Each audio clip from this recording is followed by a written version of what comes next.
We've never seen anything like this in recorded history. So be worried. I'm not short. I haven't sold short anything, but I am certainly worried.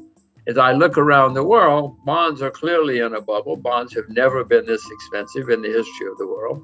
Property in many places, you go to Korea, you go to New Zealand, you go many places, property is certainly in a bubble. Stocks, many stocks. I mean, Amazon goes up every day. Tencent goes up every day. Samsung goes up every day. So some stocks performing a bubble, but many stocks are still not up. So it's not a complete bubble yet. So there you have stocks, property, bonds, all in bubbles or forming bubbles. The only thing that's still cheap, commodities. Silver's down 60% from its all-time high. Sugar's down 70% from its all-time high. Oil is down 50%. I mean, these are not bubble numbers when you talk about big declines, historic declines. But with all the money being printed, the asset class in the world that I prefer at the moment would be commodities because they're cheap when everything else is booming. I do own stocks. I do own stocks in places like China, Russia, Japan, other places. But I'm not rushing out to buy unless I find something really good. Well, I said, I'm not short. I know it's going to end badly. If something comes along that's good, I'll buy it. But Adam, I know this is going to end very, very, very badly. To repeat, the better it gets, the worse it's going to get when it comes to an end. I would suspect that when it ends, we're going to have the worst bear market in my lifetime. In 2008, we had a big bear market problem because of too much debt. Adam, since 2008, the debt everywhere skyrocketed, unbelievable. Even China has debt now. China didn't have debt 20 years ago, 15 years ago. But even China has a lot of debt now. Who's going to save us? The Chinese saved us in 2009 because they had a lot of money saved for a rainy day and they started spending it. They don't have a lot of money to spend now. Who's going to save us? North Korea? North Korea doesn't have much debt. That's why I say. But I don't think they have enough to save us because I don't think they have money saved for a rainy day like the Chinese do. Do you have greater confidence one way or the other if this is going to end in a debt crisis or runaway money printing or maybe both? How do you see it? Well, first of all, I have no confidence in them. You said they. The other people you were talking about have confidence that they are going to save us. I have no confidence in they, whoever they are. I will say, Adam, it's a good time to be old in America because I don't have to pay for all of this when it comes to an end. My children, oh my gosh, the problems my children are going to run into in their lifetimes because of what these clowns are doing now. So I say it's good to be old. But you're right. It's going to end someday, and it's going to end badly when it ends. You said either currency collapse or economic collapse. You can have both. You can have one, and then it leads to another. In the 30s, we had both, for instance, around the world, and then we had war, a shooting war, and that's the really bad news is often in history when you have really, really bad times, especially worldwide, it winds up in shooting wars. It certainly did after the 30s. So it's not good news. I don't see good news. I repeat that in 2008 and 9, we had horrible problems with too much debt. Since then, the debt has gone through the roof by unbelievable amounts. And I know that's going to end badly. If we know what's going on, we'll get worried. And if we get worried, we'll probably get prepared, and then we might survive. Some people came out of the 30s very rich. Most didn't. Most lost huge amounts of money. But in 2007, Iceland went bankrupt.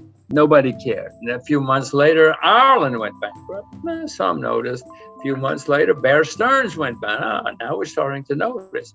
And then BlackRock went bankrupt in the big bank in England. And then eventually, Lehman Brothers went. Well, then it's on the evening news. Then everybody knows. So my point is these things snowball and they start where we're not looking. And It may have already started for all I know. I've seen some small places having problems. But as I say, I'm not selling short yet because I know how much money these guys can print. And what I would suspect is going to happen, Adam, is somewhere along the line, next month, stocks go down in lots of places. Well, then they're going to really panic because they want to keep their jobs. And so they're going to print even more money. And so we'll have a rally. But I would suspect that would be the last rally because there's only so much. I mean, eventually the market says, wait a minute, guys, we've seen this movie before. We know how it ends. We don't care how much money you print.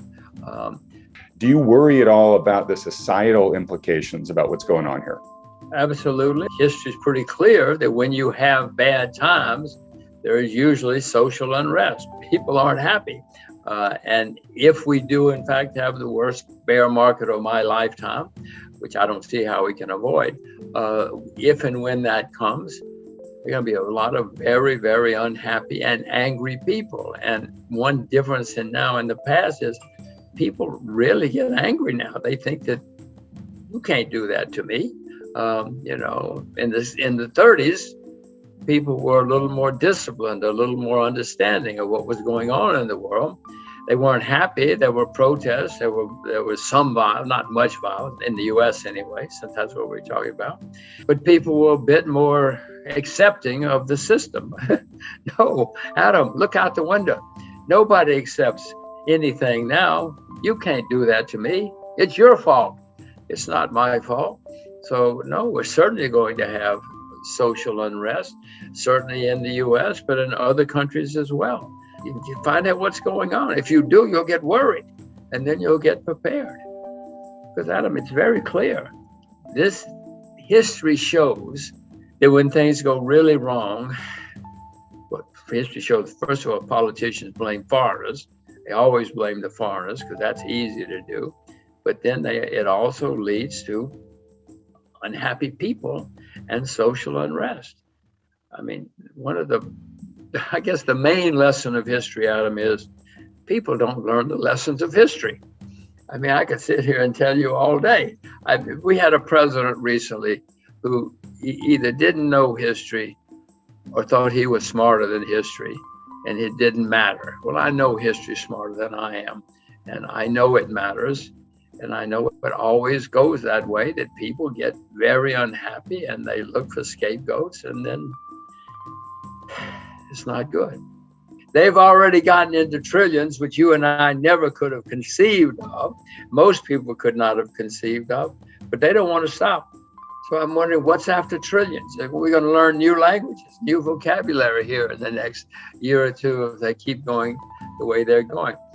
Nearly every government, every central bank in the world has been printing huge amounts of money and borrowing and spending huge amounts of money. It's never happened like this in the history of the world. Never in recorded history have we seen so much excess. I'll call it excess.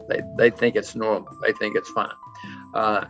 And this has caused many markets to go up a lot. You know, if you want to build a bridge, it takes a long time. But if you want to invest and you have a lot of money floating around, you just go on the internet and in 5 seconds you can invest in anything you want to. And that's what's been happening, and that's what's continuing to happen. There might be signs that's beginning to slow down. The Chinese seem to be cutting back some, not a lot. Well, not a lot, but they're cutting back. They're not expanding. Other countries say they're cutting back, and the U.S. says, "Oh, maybe we should cut back someday." But in the meantime, there's gigantic amounts of money floating around. It's going into markets. It's going into the real economy as well. It's artificial. If you see some of the things that, the shipping business is just unbelievably hot right now because there's so much money floating around. The bad news is these things always end, and the better they get, the worse they get when they end.